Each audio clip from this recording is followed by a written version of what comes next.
Is more than halfway over, which means soon our kids will be heading back into school. But how can you make sure your child is safe around school staff? One lawmaker is pushing for legislation that he says could help prevent sexual misconduct in schools.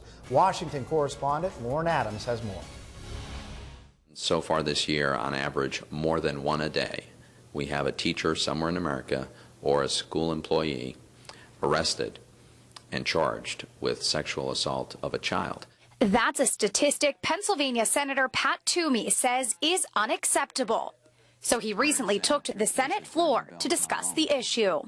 Every day seems to bring a new report of children robbed of his or her innocence by someone they should have been able to trust. So Toomey introduced the Protecting Students from Sexual and Violent Predators Act, bipartisan legislation that he says could prevent these situations by requiring schools to check the past behavior of every person hired in the district.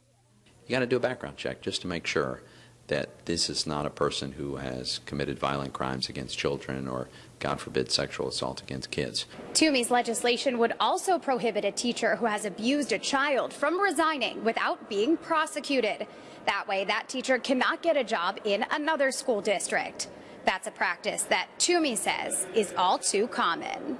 We've discovered there's really a horrifying number of children being victimized. And Toomey says because of that, even in this often bitter and partisan Congress, he sees a good future for this bill. I'm confident we're going to get this done. It shouldn't have taken as long as it's happening, and the fact that every day goes by and we're arresting more and more of these predators is just appalling. Reporting in Washington, I'm Lauren Adams. And Jay joins us now with sports.